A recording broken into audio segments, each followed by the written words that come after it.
Hello, ladies and gentlemen. It's a chess show on Pod TV. My name is Sasha Star, and today we have guests, Professor Ken Regan. Welcome to the show. Yeah, thank you for having me on again. Hello from Smoky Buffalo. It's our pleasure, and of course, Jim Eat from Eat Foundation. Welcome to the show, Jim. Thank you, Sasha. Great to have you as always, and hopefully we'll have Nick Paliveda later on to discuss some legal news in the chess world. Actually, why don't we start with right there? Nick, Right. what do you have to announce? Well, it looks like the case against chess.com, Play Magnus, and the lawsuit against everybody in the world was dismissed. So, which was actually, from my standpoint, it was not a surprise because when I looked at the original complaint, it had a lot of jurisdictional issues. In other words, theoretically, you're supposed to sue where the defendant resides. Otherwise, people would jump up and say, I'm going to sue you, and I'll go down to my local courthouse and file a suit against you. And it encourages, unfortunately, Sasha, encourages litigation because you just go, hey, I'm going to sue you even though you're in Canada. I'm going to sue you here in North Carolina. Well, you can't do that. One of the first rules you learn in legal practice is jurisdiction is where the defendant resides, cause of action occurred, or agreement by the parties. Well, there was no agreement by the parties. The cause of action, where did it occur? Which is probably their only argument. The defendant, one of them resides in Norway, I believe. The other resides in Utah, at least when I looked up the company chess.com, Utah, and they filed suit in Missouri. Big problem. Okay, problem number one. Problem number two that they had, federal district court jurisdiction. How do they even invoke it? Well, the plaintiff attorneys attempted to invoke it based on the antitrust case, because antitrust is a federal cause of action. All the other causes of action are state law actions, such as defamation. So here they tried to invoke the federal court in Missouri using antitrust as the thing to invoke it. Well, that got thrown out, and rightfully so, because, as they said, the plaintiff alleged no facts of antitrust. In other words, antitrust means chess.com has an iron grip monopoly over the chess world. Now, the last time I looked, Jim, there's this group called FIDE or something like that. From my understanding, they're not owned by chess.com. And so to create antitrust, you have to show this iron grip over. Well, there wasn't any. So when they dismissed the antitrust case, the federal court goes, well, we don't have any jurisdiction over the other issues. Goodbye. If you read it real carefully, the antitrust was dismissed with prejudice, which means they can't refile the case. It's over, buddy. You just got thrown out of court. The other ones were dismissed without prejudice, which means they could refile in a state court or another court and relitigate all these claims. So it was interesting to see some of the commentators say, we won. Well, come on, man. No, you won so far. I wouldn't go so far to say you won everything because it was dismissed without prejudice, which means the attorney can refile, but probably has to file in Norway or file in Utah. And if you look through the whole case, because I read all the stuff, you notice a lot of the attorneys were admitted what they call pro hac vice, which in English means I'm not admitted to practice in Missouri. These are the New York attorneys. Okay, I'm not admitted to practice in Missouri, so I'm going to ask a local attorney to admit me to practice in that state. And they call it pro hac vice.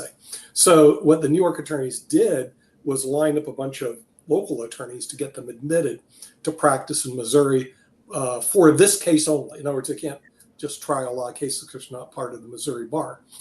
And that was just basically, I hate to say it, Sasha, a waste of, obviously looking back, a waste of time and money. So the key question, the chess move on the chessboard right now, which is one reason I like speed chess and regular tournaments, you think, than playing law. Because if you play law, it's like playing postal chess in a slow version, okay? Because you make a move, you wait 20 days, you wait another 30 days.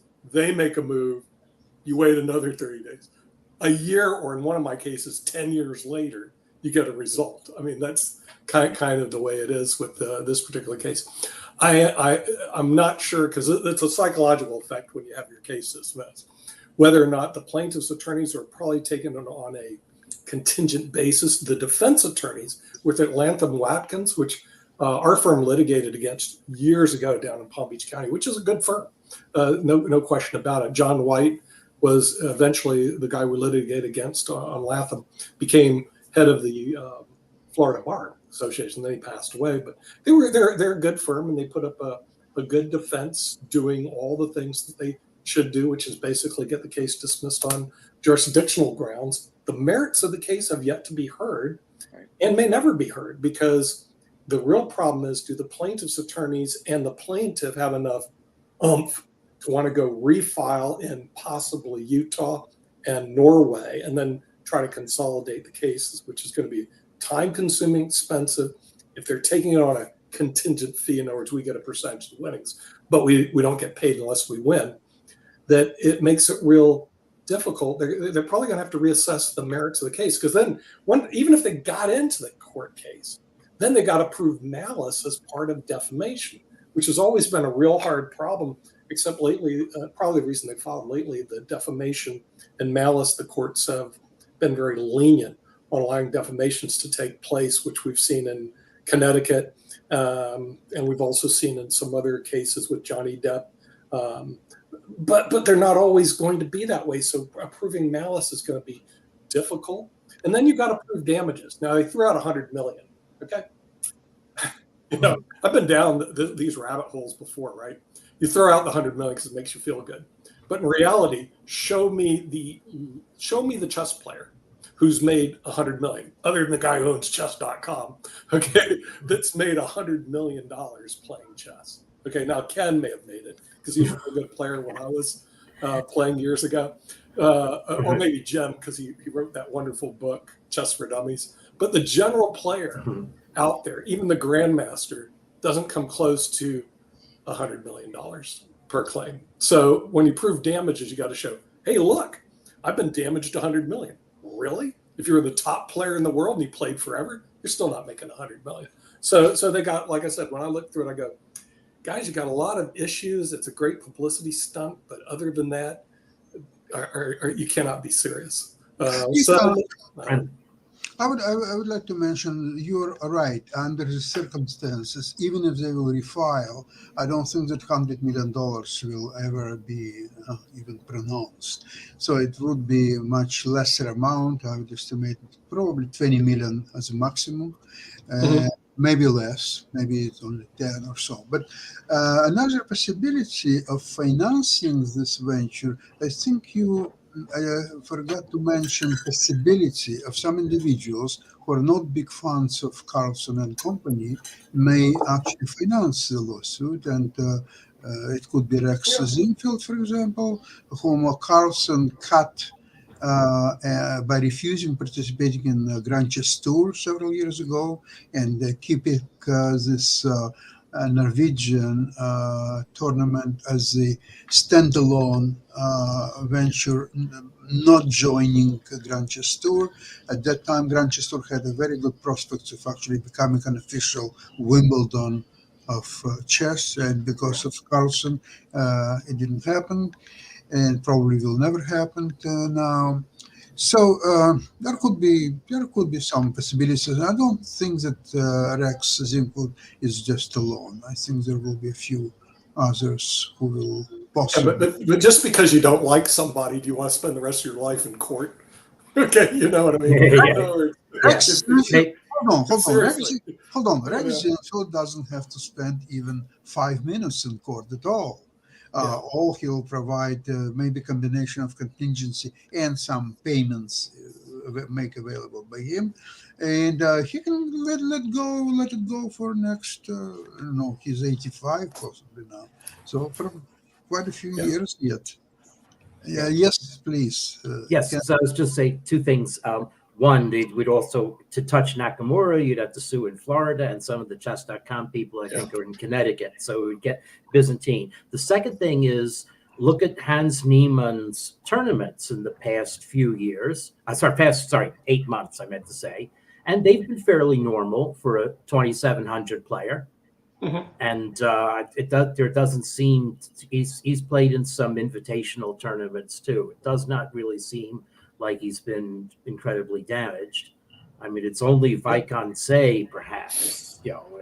If he's invited to the Viconsay Challengers, then I think he has absolutely no case at all next year. Yeah, no, Ken, you're right about the actual financial damages, but there are some other damages like defamation, for example, or slander, or some others, which in the United States, I think they're quite well, starting with Donald Trump. There could be quite substantial consequences.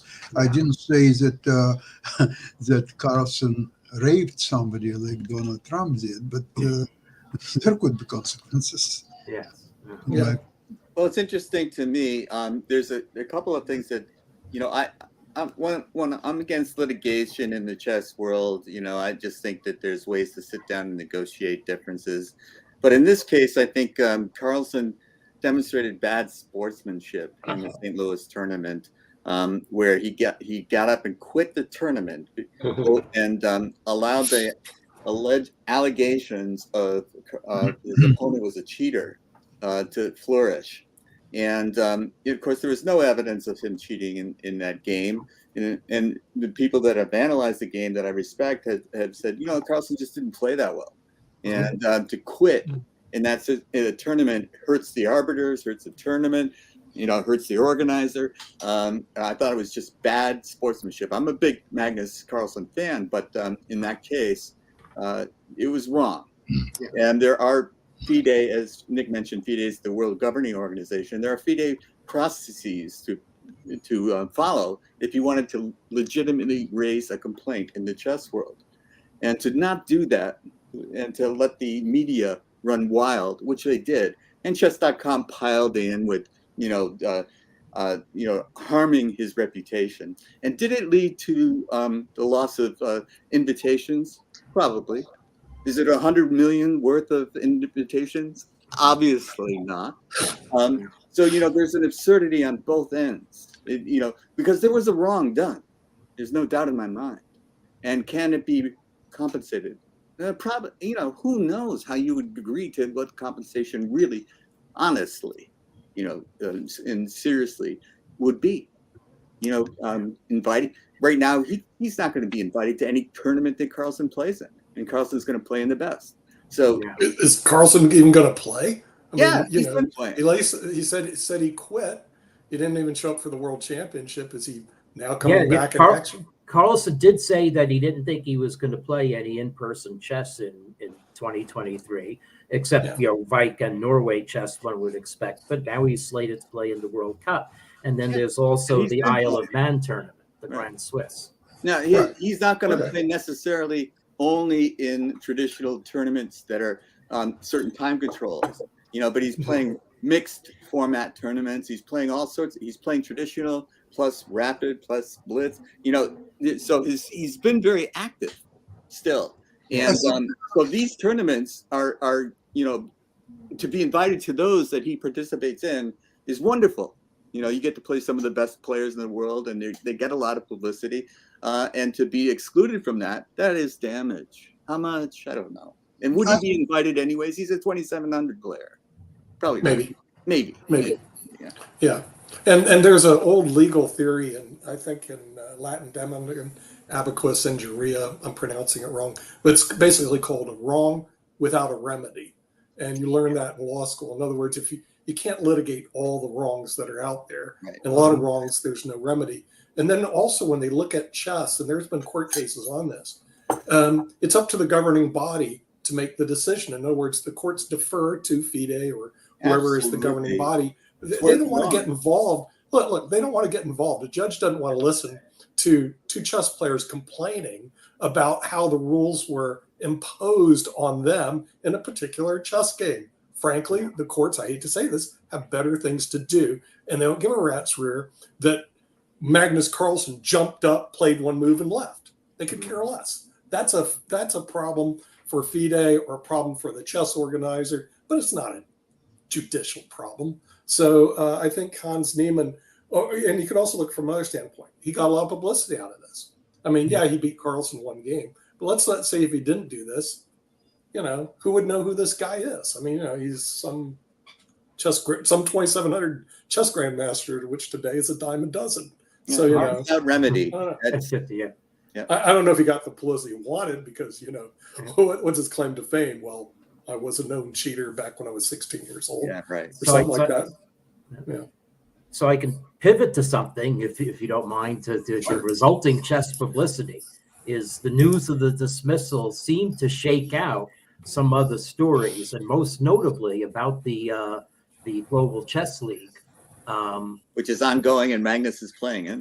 Yes, that's right. So CNN had this story yesterday by one of their main sports people, Coy Wire.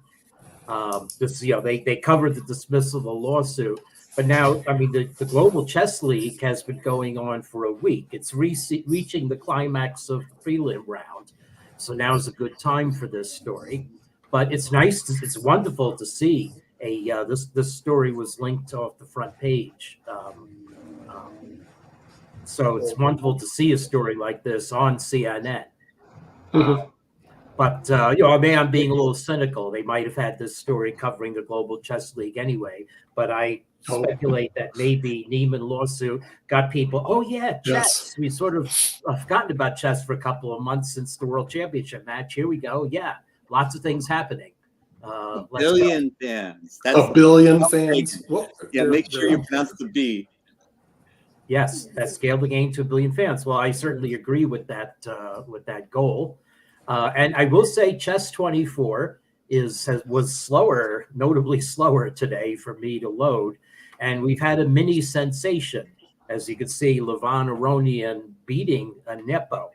Wow. Is that a real game or is that some chess problem? No, it looks like a problem. You're right, Nick. It's a real game. And game? This plus if we're okay covering the Anand Carlsen endgame from a couple of days ago, says something interesting about the nature of this competition. So if it's okay, I'm going to play through this game, which just finished. Great. It's a case of making something out of nothing, but you might also judge it a one-move blunder by Nepo. Okay, so topical line, the one that goes into an end game right away. And around move 20, 23, I'm going to assess the position as, okay, the engine says nothing, but objectively, white has some things that white can press for. And that's the modality of the entire game. For instance, here, symmetrical pawns, but, white has a center blocking black's pieces more, and black's A pawn is more vulnerable than white's B pawn. So here we go. Let's gang up on the A pawn. All right, we got rid of one attacker there. Now, okay, we've blocked things. So black has actually played some good defensive moves at the cost of giving up the two bishops, mind you. Okay. Right. So, I mean, because they traded queens doesn't mean they were in an ending. But as more material gets traded, they're getting closer and closer to an ending where the two bishops would seem to matter. But now you can trade one of them. So you can trade one, so it's the one bishop advantage. Exactly. Yeah, it's still the one bishop advantage. And it's still the case that endgame motifs are dominating the considerations. That's correct. There's no middle game style attack here.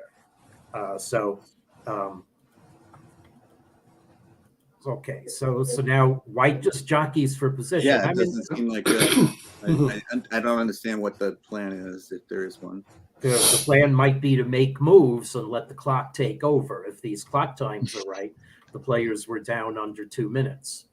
So, but as I said, it's a recurring theme. Black's pawns are more vulnerable than white's, or black's A pawn in particular. White's B pawn has not been seriously attacked. Okay, now it's being seriously attacked. Nope, it's not being seriously attacked. Let's trade rooks. We come back. We've still got the stuff going on. Black is now organizing for defense. Okay, hold on. Okay. Yeah, your electrician has shown up. My electrician has shown up. Yeah. So, okay. So I'm going to pause it. I'm sorry. You're not a jerk. Okay. For you. Well, I'm recording a show. I've got to say that Aronian has had some very good results recently. But how can he win this with white? That's a great question. I mean, this is like a draw. I mean, I don't get it. Yeah, I don't get it either. He needs a little help from his friend. Who was his friend? His opponent is In going to this help him. case, Napa. Like Oh, in Napa. Beatles song, with a little help of my friends. Yeah, it's a Beatles song. Yeah. That's Beatles song, and that's how it works. Yeah, This because competition cannot be won without help. see, originally I thought that he needed to get his pawns on the light squares so they could get a good bishop versus a bad knight. But he never achieved that once he played. Yeah, and there's odd. pawns on Yeah. both wings, which would favor the bishop, but it doesn't seem like it really matters. Yeah, well, right now it doesn't. It doesn't seem that way. Yeah. So it goes bishop c1. Is that the deal? Yep. So bishop c1 will actually, so white plays bishop c1. So Right. this is still jockeying. The funny thing, Engine said, slight edge to black in this position. But it still seems Really? like, Yeah, see, I thought e5 would be good. Yeah. I mean, I don't know. It still seems, I guess black has. They're giving black a slight edge. Well, yeah. I mean, they're meaningless because it's really equal. But Right. Yeah, That's what I figured. It's pretty equal. but it's saying, but on the other hand, unwinnable. unwinnable. But black is more forward, so the Engine's giving credit for that. But black still has. Yeah, when I push my vulnerable- pawns forward, they get weak. Yeah, black is still more vulnerable, and knights, the knights are not anchored. They're not on D4 or F4. Right, in this right. position. So maybe now, now the knight is coming to D4. Maybe, Trying to. maybe not. Okay, so now the Engine's going to say 0.00 for 5 more moves, basically. Here Oops. we are. Okay. Well, white won a pawn. Oh, now what a here's the thing. pawn. Yeah, wait. Yeah. Yeah, that kind of changes the dynamics here. Right, it does. It means that black has to do something to equalize this. Okay, Right. the white's rook is kind of trapped. Yeah. Right, so now we're going to repeat. No. Yeah. And now Nepo makes a 1-move blunder, And which is? which is on the next move, I think. Let's say no, a couple moves later. Okay, well that's a slip. Okay, so now It's a natural slip. it's a natural slip. I don't know why King H5 is better. Obviously, this game is to be analyzed more deeply. But the horror is, now black's probably legitimately in trouble.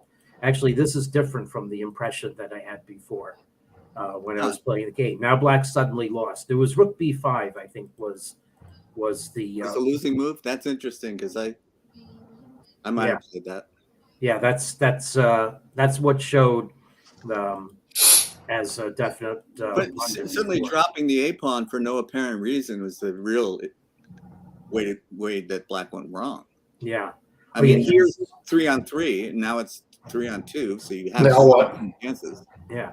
Now the Engine says that suddenly black could be okay again with Rook D8, though I don't know. After the trade of rooks, maybe white is winning this. Okay, I don't know if it obviously has to be looked at deeply. After that B4, suddenly you stepped into a pin. So that's one move blunder that spoils the game. And now after the loss of the exchange, it's obviously over. Yeah. So and wins in a few more moves. So that's a little sensation, but rewards the diligence of sticking with the position, and white applied little pressure throughout the game. Now that's interesting, because I didn't see I saw a lot of toggling back and forth, and I think he waited for black to make a mistake. Yeah. And I think maybe advancing the G pawn was a mistake. Just sitting back, I don't see how white could take advantage of that position. Mm-hmm. So 2,700 players aren't supposed to make mistakes like that. I know. Jim. They don't against me, Nick. They don't against me either. We don't play them enough. I guess that's the thing. Yeah, that's it. We play them a lot more. Right. So do we have time to go into this game? Because it's madness. Of course you do. Madness. It ends anytime two world champions face each other. It's absolutely. Notable. And the other, we already did the other Anna and Carlson game. And a winner of French. I have my Watsons play the French somewhere. So Carlson is playing the French? Yes. Sometimes. Carlson is playing the French. And, I think that poker thing has got to him too much. Well, so this game. Look this at is this, weird, man. This is interesting. Weird variation. It is very interesting. The game remains strategically interesting the whole time. Okay, so you've got the queens off. And there's no breakthrough on the king side, so the king has No, you can't do anything. and one thing I'll say is this is when I played over this game, I had the impression that the computer was reacting to too many ephemeral things. So you really can't judge a position like this, that you have to think in terms of the strategy the players are playing.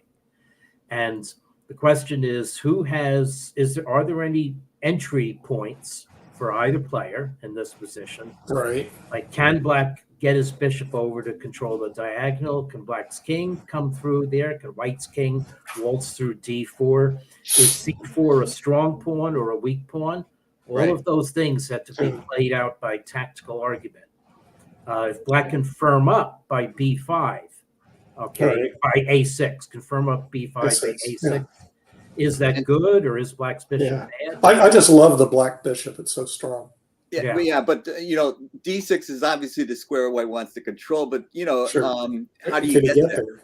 There aren't any ways to get the knight there. And should white play a6? It's committal. It's a reasonable move. I would probably consider it, and maybe play it, because because otherwise it's black's game. You don't have a choice. It's almost like you got to play a6. Yeah. Otherwise, you're sitting there hoping for nothing to happen to you. Yeah.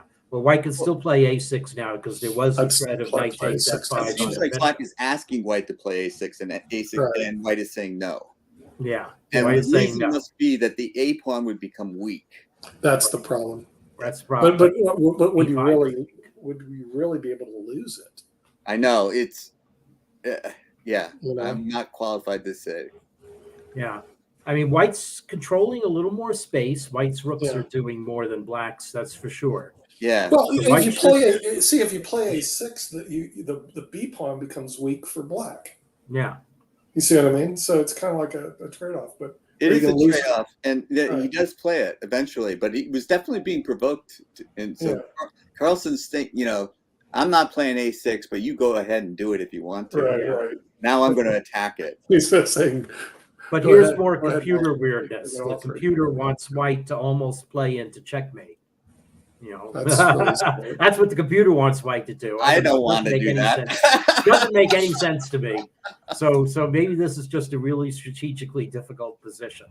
So anyway, what I might actually play was knight e2, and now black firmed up. So we've got some strategic resolution.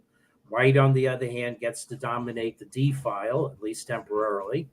Okay. Interesting. I don't prepare my pawn structure. I keep the file. Yep. This is it. Whoa. That is interesting. Whoa. That came out of nowhere. That came out of nowhere, and white ducked it. He declined. If what happened? Sasha would take it because Sasha told me he's greedy. Yes, Sasha would take it. I would take it. See, now here's the thing. Black is exerting some pressure. Maybe rook g4 is actually a real pain for white. So the h pawn is weak, the f pawn is weak, and the g2 pawn it could be weak. But black's knight is no squares. I mean, that's what I'm saying. How's the knight going to go anywhere? Well, I guess it could eventually get over there. Yeah. Wow, that's almost no squares though. But anyway, Anand ducked, and so now black got the same kind of pressure without sacrificing a pawn. He says, is it this thing? It's close. So now the engine thinks that black is slightly ahead, but I don't know. I don't know either. Yeah. But what is true is that, first of all, there are some junctures where white only has one move. So bishop d6, for instance. Well, I just hang. So so now we've gotten the rooks off. Black won a pawn, white got it back. It's bishop's opposite color, so it's a draw, right? Right, should be a draw. But now the question is, does either king have a royal road to invade via the d-file? No, bishop opposite color just went away. Yeah, bishop opposite color just went away. Yep. Oops. And in fact, the engine is saying that if white doesn't capture, then black is really going to take over with knight. Right. You drops the pawn. Got to capture that. Got to capture. But still, you got the bishop is on the square of the pawn's color. So what can you do as black? Now here's the thing: if I play knight e2, I really have to try calculating this king and pawn. Absolutely, yes. It's because it's not. I mean, I guess the point is, well, no. Black's going to play b4, white goes king b2, black goes king b5, and I'm going to lose a pawn. Yeah, so I don't know. The 92 could be losing here. So anyway, white plays this. Now the engine says black is winning. Am I Wow. sure about this? Okay. Those are certainly, this endgame's gonna, now see this problem. Black's king is invading in the center, and white has a lot Yeah, of potential black- zugzwang positions. Black Yeah, has- that's what I'm looking. It's just Black like- has no. Oh, I guess I Right. see what you're saying. Yeah. yeah, and then when he's forced to move away, then he can exchange the pawn and win the a pawn. Yeah. Yeah. Okay. So This, now, this is not going. See, there you go. That's not going to be good. yes, it looks like Just the black A making pawns. progress. Obviously, you don't take care of those. So And then what are you going to do? The yeah, a it looks pawn's like gone. black is going to win this now. Yeah, the a pawn's Yeah. gone. Yeah, the a pawn is gone. Yeah. Yeah. Now, but black He doesn't played even this want it. instead, invading. Now that is weird. That is weird. Yeah, king takes b4. That's because that's because he's a 2800 player. Yeah. Those 2800 players. Yeah, Yeah. take the a pawn. Yeah, I mean this looks like it should That's how be your rating lost, goes up, but- Jim. You don't take the a pawn. 2800 player. They're going for the f pawn, baby. Don't win the game simply. Win it complicated. Yeah, Right, but, exactly. There but you the go. players were both short of time, and I'm going to show you a funny Yep, remark wants by the c Carlson pawn. that I have queued up. Okay, well, white now gets to a counterattack. I mean, white is pawn ahead after This all. is why you want bishops, though. Yeah, Yeah, that's why that's you true. want bishops. Yeah, that's right. White's knight is doing nothing, and the point is the counterattack actually sows the seed of black Yeah. getting a passed pawn. Okay, so the engine, of course, says 0.00, but only You're if just going white- to take the f pawn. only if white plays knight f1 check. Okay, it just holds Really? the position. Yeah, this is so. Anyway, so Anand plays this, hoping to make two queens. Sure. Yep. So okay, so have we miscalculated this? Let's see. b4. This is all. John Fedora's told me once. It's all about counting. It's all about counting. That's right. So now, okay. Now we get to the sensational part of the game. First, white Oh, Lord. sacrifices one queen to make another. Okay. And now, here is where black has a really sang-froid move. Okay, so this is the position where That's The, interesting because yeah. we're playing off the queen and king. yes, and Wow. I'm Yeah, wondering if I would have ever even considered that. yeah, because black's going to play bishop d5 check and queen would check, and white can struggle around, but the fact of this pawn being hard is certainly there. And thing is, all queen versus queen with an extra pawn endings are winning for black because. Hey, Like- Ken, Magnus told me he saw all this, by the way. Oh, okay. I don't know. I'll show you what Magnus said on Twitter right now. He Okay. said, actually, I had no time left and could not find a queen. That was about a move that's about to come up. So anyway, so black played bishop e4, which Oh, is enabling white to draw, but only if white finds the move queen Yeah, queen c3. c6. There's an important motif here. Right. If black promotes to a queen, mind you, you could also promote to a rook, but promote to a queen, then white has a perpetual check starting with this move or this move. okay. White's king is stalemated, and Oh, how cute. yes, so this is going to be perpetual check on the f2, e3. Doesn't matter where black's king goes. Well, Black's- once he takes the queen, where's the stalemate? so if he takes the queen, it's just stalemate. White Yeah. has no move. King, and king here- I thought he can't go. Oh, if you take this one, it would, Yep. is the B3 square covered? yeah, by By the black's pawn. pawn. Oh, by the pawn. Okay, right, got it. Yes, Got it. yeah. Okay, you're right. So it's got that Yeah. cute Yeah. little thing. So that would have held, and the Right. reason the other reason it would have held is that Unbelievable. Those after are knights. after promotion to a knight, which happens in the game, then I What? guess black isn't together enough. Well, white is able to counterattack by taking this pawn, and black's not going to make a queen in enough moves. So Okay. so anyway, so instead, white played what seems to be the more natural move. White played queen d4, but this now is losing according to the engine. But wait, there are more twists to come. Yeah, I Okay. don't.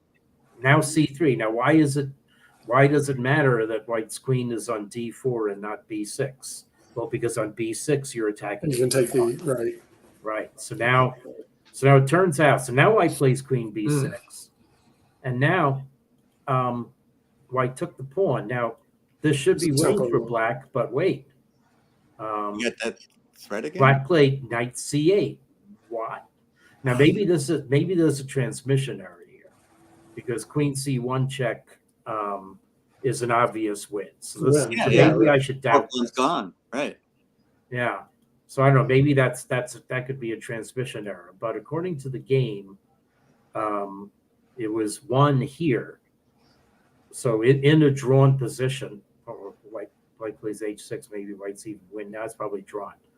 So I don't know. I have to maybe look at the text of the Yeah, moves he would again. have played queens. He would have queen with check. Yeah. You know, So and just win Yeah, the but game. if queen You're takes, not going to play knight c1. Forget it. yeah. So I have to look and see. Maybe there's been I forgot to do this beforehand. Maybe there's a transmission error here, or maybe Right. both players were just so short of time A short of time, yeah. that that it was things were dictated by Yeah, just Yeah. move becomes Yeah, more but important. why would a nod choose queen d4 over queen b6? It looks to me queen b6 is obviously a better move. chess You know, 24 except you're short of time. often But you had to see that stalemate too. they often Yeah, fix their sure. game scores, but no, they still have knight c1 there. No, knight c1's that's wrong. That's just got That's a transition error, right? I mean Yeah, Who they knows? meant queen c1. yeah. Pawn queen c1, right? But in light of this was hugely entertaining, and a lot of people were captivated by the under promotion, Right. which was As a good was move I. when it was played. But on the other hand, it was filled with errors that wouldn't have happened if this were slow chess. Correct. So once That was again, that was a blitz game. this was game 15, game 10 plus 5 rapid. It's a blitz game. Wow. So, That's so quick close chess. to blitz, even Mhm. fast as far as rapid is concerned. That's how this is being played.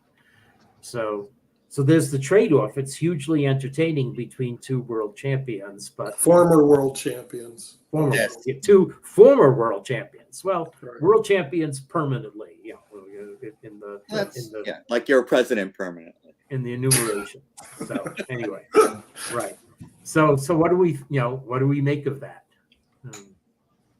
chess, Well, I don't know what to say except the game was very entertaining, and I didn't know what to make of it, and it would require more study. Not only in the opening, which was interesting, but the middle game was interesting, and the ending was fascinating. And I think above my head. Yeah, there's Well, a lot yeah. to unpack Obvious- there. Anand simply cannot play against Carlsen. He lost so many games to him previously and nowadays, and something is not clicking there. Just okay. Objectively, Carlsen is the stronger of the two, but not to such a colossal advantage that he demonstrates over and over. Also, he demonstrates huge advantage over Nepal. He destroys Nepal every time there's a meet in tournament and match, and it doesn't matter what. And one of the things, Sasha, I think your point is well taken, but Anand is a very good rapid player. He is, yeah. So, this time thing, you would think that although Carlsen outperforms most of the world, obviously most of the world, in rapid play, even the best, he's better than the best. But Anand, that was his reputation too. That's true. See, So that was another decade ago. I think Anand has a dilemma that he wants to somehow improve his score against Carlsen. And to do that, he has to win a game or two or three or whatever he can. But to win against Carlsen, you have to take risks. You cannot just Not position advisable. yourself. Yeah. He Yeah. take risks, and Carlsen is ready for that, and he Yes. provokes him, and that's how it all goes. Same thing with Napa. He provokes Napa into all-out attacks or so on, and then takes him apart, and so on.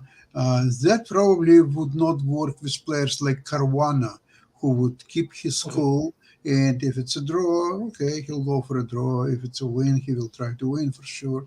And however, when we started to talk at the beginning about this lawsuit, and then now talk about this tournament, it is obvious to me that Carlsen is on a mission to demolish the world championship title, and having more tennis-like life in the chess world, when there are several tournaments, different formats, like different clay tournaments in tennis and hard courts and so on. Grass versus hard And court. grass, of course. And the Carlsen would win probably majority of all these tournaments. On grass, he would win for sure. In the dirt, like French Open, okay, so he may lose a match of tours. So he's financially done extremely well. Yes. The 1,000, whether it's euros or dollars, it's not enough motivation for Carlsen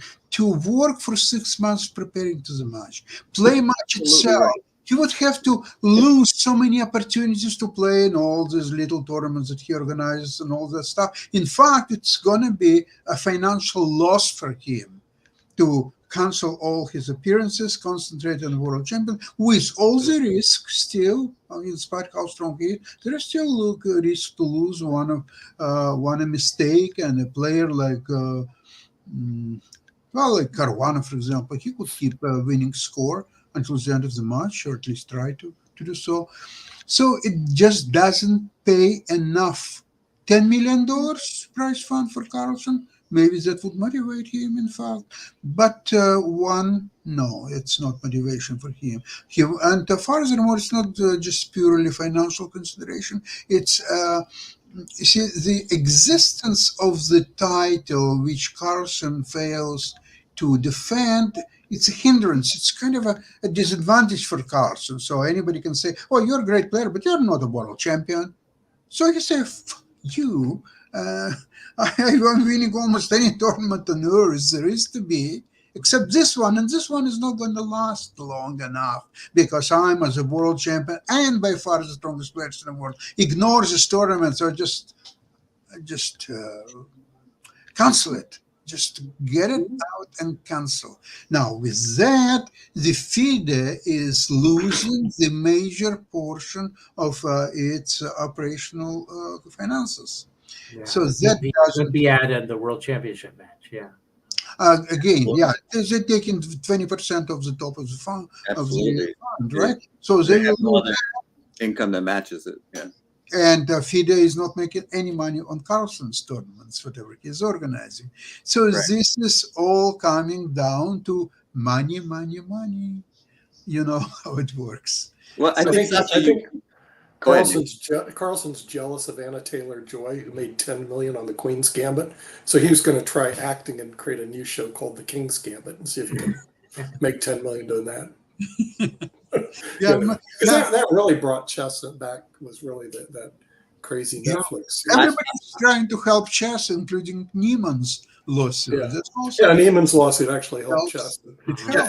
I'll tell you this, Nick, that show, The Queen's Gambit, I had a tremendous rise in sales. So the royalties I got were staggering from Chess for Dummies, just because of that series. But you look before and a year later, there was a huge spike in there. Jim, it just shows the dummy is born every minute. That's why Jim says. Oh, look, I didn't. I own geniuses. Look, let's not deprecate it. I own and I read String Theory for Dummies. There is such a book.